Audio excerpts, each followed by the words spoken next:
I thought it was a pretty good show for the most part. There was a significant low light.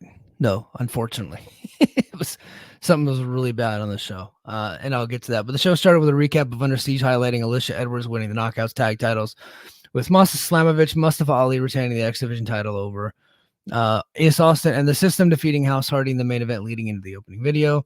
And then you had the Albany Fire cheerleaders. So these are the Arena Football League, the Arena Football team there.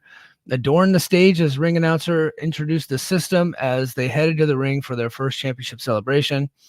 Of course, it didn't take too long before Matt Hardy interrupted them. So Moose took the mic and said he's played in a lot of great teams, but the System is the greatest team ever.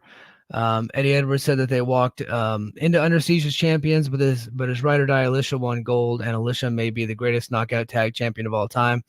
I think he actually called her the greatest knockout of all time, which should elicit some heat. But yes, as I said, Broken Matt Hardy interrupted his music, and he made his way to the ring. He had a microphone and a chair. He understood the system and knows what he must do to render the Moose obsolete. Alicia interrupted, and Matt then called her a snow witch and implied that Rebecca Hardy may show up. Matt really wants his wife involved in this, and it's only a matter of time before the rest of House Hardy is involved. But if you're bringing in Matt Hardy into TNA, you want the full ensemble, right? I want the dilapidated boat. Okay. I want Vanguard 1 or whatever number Vanguard we're at now. I want his father-in-law. What was his father-in-law's name? Oh gosh, he was so funny. I cannot remember the father-in-law's name. I want the giraffe.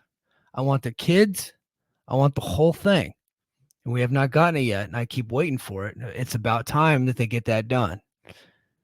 Yeah, thank you, Io. Senior Benjamin. Senior Benjamin ruled. I almost bought a Senior Benjamin t-shirt when that whole thing was going on.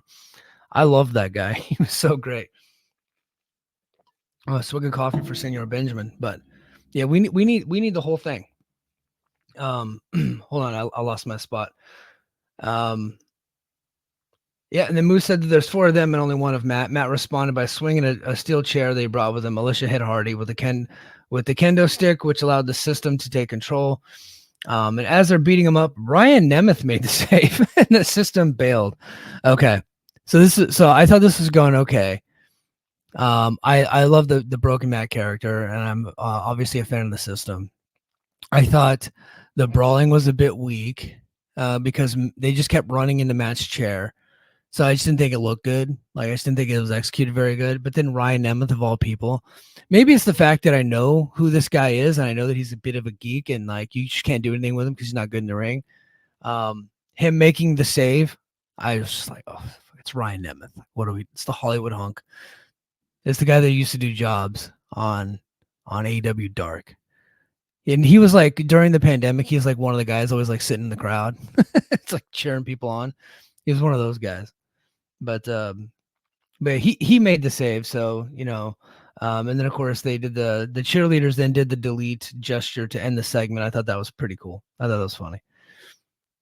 And then we go backstage. Jim Miller interviewed ABC, who said the ABC will face Speedball Mountain tonight, and the winning team will face each other for a future X Division title shot. Ace Austin said that he would already have been champion if Chris Bay was at ringside at Under Siege, teasing further dissension between the two. Yeah, it's only a matter of time before ABC breaks up. But here's the question. Who goes heel? Who goes heel? I think that is going to be interesting because I think Ace Austin is better as a heel. He spent the majority of his run here as a heel. He's never been a babyface single before, but he's better as a heel. Chris Bay, also better as a heel. And Chris Bay also teased potentially joining up with First Class with Rich Swann and AJ Francis. And I think that he would fit in pretty well there. With that hip hop mogul culture, Chris Bay does, he actually does music and stuff like that. And so I think he would fit in there.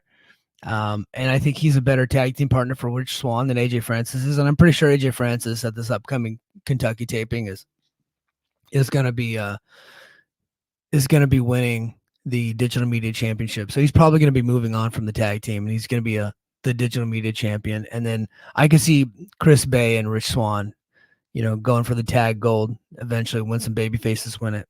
But it's going to be interesting because, sometimes they do surprise you and kind of switch it up on you. But yeah, it looks like Ace Austin's getting ready to do the babyface run. And AJ Francis is going to start manipulating Chris Bay, but we'll see. And then Santino Marella was backstage and interrupted the system, who asked him to do his job. All right. And Marella said he's there to make a huge announcement and to stay tuned. And then we get First Class. They defeat FBI. I'm going to say it again, guys. I like this FBI. I like them. I think they're good. Ray Jazz and Zach Clayton. I know that they're green, right? They're not the Midnight Express, so everybody calm down. I'm not saying anything like that. But I think they could have something with them. I think what they need to do is they need to dress Guido in kind of like a mafioso outfit versus just wearing like a FBI t-shirt or an FBI jersey. I think that they need to kind of dress him up a little bit and make him like a legit manager. Because I just don't think we should need to see 50 some odd Guido in the ring ever again, unless it's like a special thing where they like the culmination of a feud or something like that, and the babyface need to get heat on the manager. I think he could do that, but I like the whole act. But yeah, they got a choke slam, and then Swan hit the frog splash for a victory. Nice showcase match for First Class. Jake Something was backstage with Santino, but it's interrupted again by the Rascals. And Morella said that if they wanted action, then they would be the Rascals against Jake Something. So that's how they make matches. You just bump into each other backstage or interrupt someone's interview. All right, guys. I want everybody that's in the chat, I want you guys to just log off right now because I don't need any evidence of what I'm about to say. And I don't need any of you guys holding this one against me or using it later for jokes. And I really want you guys to be adults about this and be adults about what I'm about to say. Khan and Steph DeLander were on Alan Angels' talk show. And the interview went downhill quickly. And Alan Angels was getting on Khan's nerves. And he's sitting on a box, like an equipment box that was on wheels. And Khan just pushed his equipment box away, and I laughed so hard. And then I got mad at myself because Khan did something entertaining. I'm supposed to keep the gimmick alive of hating everything he does. You know, like how Eric Bischoff hates everything that Dave Meltzer does and says, and tries to disagree with him, even though he agrees with him. Like that, I'm trying to keep my hatred of Khan alive, and he's ruining it by doing something funny, by pushing Alan Angels away. And Alan Angels, is pretty funny. He is. I think he's like a good comedy character. I think he's starting to find his niche in pro wrestling. It's not like the guy who has really good matches. It's he's like a little shithead. He's like an annoying little shithead that thinks he's a lot cooler than he is, and then he can't get girls. And part of the segment was like he thought that SDL and Khan were boyfriend and girlfriend. And she's like, "It's not my boyfriend." And he goes, "Oh, you're single." And then he got mad at Khan for getting jealous, and then Khan pushed his box away. I thought this whole thing was pretty funny. And I go, "Oh, look, I'm very clearly I'm not proud of it." Okay. So don't go clipping this and showing people. Don't go showing Yellowbone, who's he's a Khan truther. That's his gimmick. He's he saw that everybody railing against Khan, so he's like, all right, well, I'm gonna be on Twitter being a Khan truther. So don't do that. All right. But that was pretty funny. And then the Rascals defeated Jake Something and Cody Deaner. They towards the end there, Trey Miguel sprayed spray paint into Jake Something's eyes, and then they got the victory on Deaner. Jake Something obviously was very impressive in the match.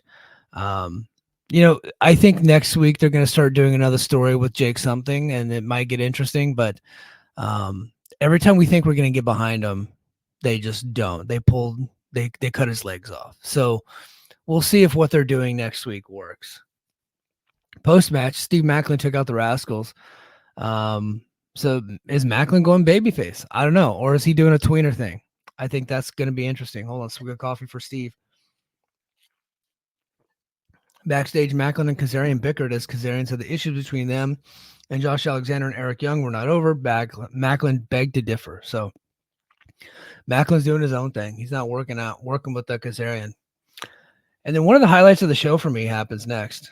Tom Hannafin interviewed Mike Santana, who said his return to TNA was a long time coming and he calls TNA home. Hannafin said that many fans know Santana is a member of LAX. Santana said that that was his first experience on television. Hannafin asked Santana what has happened to him since leaving TNA. He said that he lost his father during his time away from the company, and the pandemic happened, so a lot of issues came to surface. Hannafin said that it was public knowledge that Santana made the decision to go sober, and that's kind of where they cut it off. Santana said that he had to save his life, and it was to be continued. I thought this was very strong. I really, really do think they got something with Santana. I think he's going to be a star for these guys. You know, we got so many. We got some really good options for baby faces. You should take the title off of Moose. You know, last week I was really pumping up Joe Hendry, and he was again on the charts this week. And then, you know, very clearly I'm an admirer of Steve Macklin. There's always Josh Alexander. And then you also got Santana. You know, ultimately they're going to go with the WWE guy, but I think they have some really good options right now, and Santana is just one of those options. All right, now here's where the show goes off a cliff. Gabby Laspiza, she used to be on Busted Open Radio, was in the ring. She looked like Christopher Moltisante's girlfriend in The Sopranos. That she looks just like her. I can't remember what her name is, but so she's in the ring and she's doing the interview with Ash by Elegance, and this thing just lasted forever. And I was just in a Discord chat on the Voices of Wrestling Discord saying that I like Ash the character, but like her matches stink. But I think that the character is funny. And then she came out and nothing was funny. Nothing was interesting. Nothing was entertaining. It just lasted forever. And I'm just like, what are we doing? She's got to go. I know I come on here and I talk about how they need more knockouts because the division is like in dire straits. I think Marty Bell is coming in for the tapings next. And, you know, they just had Allie Catch, which hopefully she's not coming back. She's not any good either. But they got Marty Bell coming in next week, which without Sienna, I just don't know if you want Marty Bell. I like the act with Sienna, like the Hex act. That's pretty cool. But Marty Bell, I'm just like not interested. Maybe she'll surprise me and do something good, but there's good talent out there. They should watch NWA. Like BQ talks about it every week. They should watch NWA.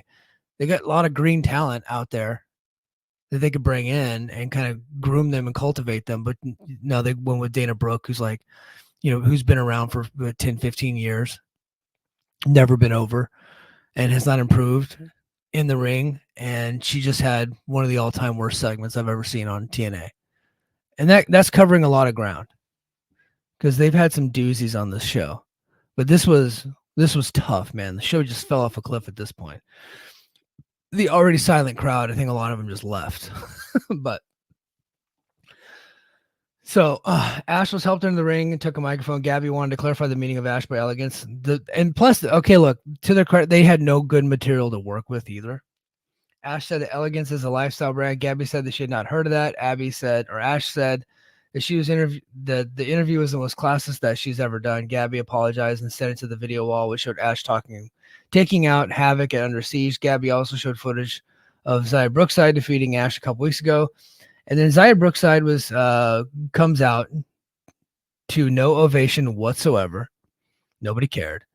And we're going to do a third match because Zaya Brookside has to have 3 matches with everybody.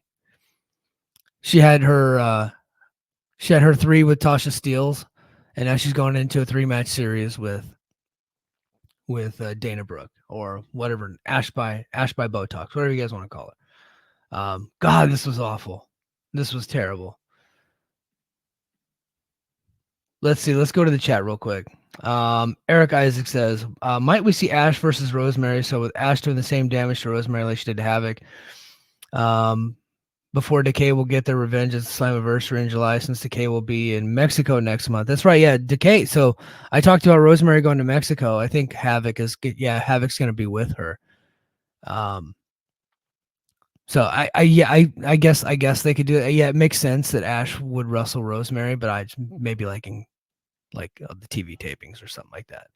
Um, Alex Windsor, they should get, she's on New Japan tonight. Yeah, she's at the, I think it's called Resurgence tonight. She's really good. I think she was on TNA when they went to the UK last year. And I believe that's Will Ospreay's significant other, but she just doesn't want to leave the UK. So she's just somebody you just wouldn't be able to get full time. You probably get some dates on her, but you couldn't get a ton. But I think that if they can get dates on her, they should, because she's very good. But she's got a son, and she's not going to move her son from the UK to the States. That's why Will Ospreay signed with AEW, because he's like, I'm not leaving my girlfriend and my stepson. You know what I mean? Which is I think admirable. And then a video package detailing Joe Henry's surge up the music charts. He's been getting a lot of play. He's been all over BBC Radio in multiple countries over there, because BBC plays like all over the UK. And he was like on Scotland, BBC Scotland or whatever. And he's getting a lot of play, man. This guy's getting over. And they need to, if they're not going to give him like the world title, and I think he's wrestling Eddie Edwards coming up at the Cincinnati tapings next week. If they're not going to give him like a world title shot or give him the title, then I think it's time that they actually create not a digital media title. Digital media is a joke. They need to create like a secondary championship that could like main event some premium live events, like a UK title, or whatever, like the global title like New Japan has, or international title like AEW has. I think it's time, because you're not going to put Joe Hendry. You're not going to put guys like Joe Hendry and Steve Macklin and Hammerstone and Jake Something. Like Jake Something did go for the X Division title, but I just don't think he, I think he should stick with the heavyweights. You're not going to put those guys in the X Division, so they need something to fight for. And I think it's been more than enough time that they need to get that secondary championship. But Santino announced the Champions Challenge for next week. It looks like one of the GCW Cluster Fs. So the champions side consists of Moose, Eddie Edwards, Brian Myers, Alicia Edwards, Masha Slamovich, Jordan Grace, Mustafa Ali, and Laredo Kid versus the All-Stars of Matt Hardy, Steph DeLander, Sammy Calleryhan, Eric Young. Ryan Nemeth is already an All-Star. He's actually just filling in for Josh Alexander. Spitfire and Joe Hendry. So there you go. Steph DeLander, as BQ pointed out, is 0-3 versus Jordan Grace, but she's going to have another opportunity. And then, of course, Spitfire, who already has a championship rematch clause, they're getting the championship rematch anyway. They're going to be in the match, just to, maybe they can get another championship. Jonathan Gresham comes out in his Muto, Keiji Muto, or the great Muta gear. He defeated Will Ferrara. He's trying, man. He started spitting up ink again, but he didn't do like the Papa Shango style where he was like through the whole match, like coughing up ink. It was like when he had him in the octopus, he spit ink onto his hand and then applied the mandible claw. So that's way better than what we saw at Under Siege. They dialed it back a little bit. I don't think I'm interested though. We'll see. Maybe he picks it up a notch, but I don't know, man. I just at this point I'm not feeling it. But he seems to be into the character. He's like going all in. So if he goes all in and then it eventually gets over, I'll shut up. I'm happy to be wrong about this one, but it's hard to make a first impression, right? You don't get another shot at that. And the first impression Under Siege, where he's doing the Papa Shango coughing up stuff throughout the match, was weak sauce. It was cheese ball stuff. So we'll see. And then Mustafa Ali entered the arena to join the announce team. And then we go to the main event, which I thought was a hell of a main event. It's too bad the audience was sitting on their hands the entire time, except for, like I said, the 5 people that were the same 5 guys that show up to every show doing the Speedball Mountain, Dueling Chance, Speedball Mountain, ABC. There was just way too much to cover in this match because a lot happened. It really was a very good match. I thought it was a fantastic TV main event. I thought the overall television show was pretty good. But I think they already have the main event like clip for YouTube. So if you're just going to watch one thing, I'll just watch the main event. ABC looked to finish, but they were cut off by stereo dives to the outside from Bailey and 7. Bailey hit the tornado kick on Bay and went to the top, but was pushed off to the floor by Austin, who followed up with the Fosbury flop to the outside. Ali applauded at the announce desk, was distracted Austin. Bay went to the finish in the ring, but was cut off and sent from the ring. Austin, back in the ring, was hit with a Birmingham hammer from Seven and the ultimate weapon from Bailey for the win. Seven and Bailey will now face each other for a one-on-one for a future X Division title shot. So I think future means against all odds, and we're gonna close here in a minute. But if they're gonna do the Speedball versus Mustafa Ali match at Against All Odds and not Slammiversary, that's a huge mistake. And in fact, if they can hold it off, or if they do an angle at Against All Odds in Chicago that leads to Slammiversary, I'm okay. But the money is Speedball versus Ali in Montreal in that beautiful venue, the Verdun Auditorium, like a historic venue. That's where the money's at. I really do think that if they put Speedball in the main event with Mustafa Ali, not Josh and Moose, Speedball and Mustafa Ali has some momentum. He really does. He's he's a guy, okay? And Speedball is very good, but it's Montreal. And Montreal fans, I'll say what you want about them. They support their own. When Sami Zayn goes to Montreal, like they show out and they get loud. Okay. Kevin Owens, same way. And the same they used to do for the Rougeau brothers, especially Jacques Rougeau, who was like a major attraction there. Jacques Rougeau beat Hollywood Hogan. Legit. And when they were in WCW, they did a show in Montreal, and you can find it on YouTube. And Jacques Rougeau defeated Hulk Hogan during the NWO era.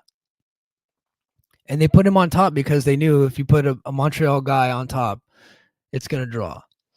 And you know who's back in the wrestling scene? Obviously not as a wrestler because he's in his 70s, but Rick Martel. You could probably, and he's been doing like autograph signings and stuff like that. I think that you can get Rick Martel. Obviously, PCO is going to be on the show. He'll probably be in a garbage match, and that's perfect for him. He'll be in some type of street fight. But you put Speedball on top. And you can bring in like Rick Martel to second him, you know what I mean? Or to like walk him to the ring or be like the special guest timekeeper, you know, something like that, right? You could bring out Jacques Rougeau, who's touring around the Canadian Indies right now and doing autograph shows sometimes as Jacques and sometimes as the Mountie. You could bring him. You really could sell a lot of tickets to that show if they follow the path of what major productions have done in Montreal in the past. And you bring out the Montreal legends. They respect their legends so much there. And they respect their local talent so much. They follow them, they support them, and they will show up. They will break whatever record they had at Hard to Kill. They'll fly right by it if they do that. Because in the Verdun Auditorium, it's a 5,000 seat arena. They could probably, you know, they could set it up for 2,500 and sell it out if they did that easily. But yeah, look, this was I thought this was a good show, but the Ash by Elegance thing was just that died. That one died a slow death. But for the most part, I thought this was a pretty good episode. And then we got the big cluster F next week, and we'll find out who wins on that, and then which will lead to a title shot at Against All Odds coming up in Chicago. But hey guys, I really appreciate everybody being in the chat. Thank you very much. Thank you for checking out this free preview of Brace for Impact. I really do appreciate it. Make sure if you want to check this show out next week, make sure that you are a Patreon subscriber. Head to patreon.com/the Mike and JD Show.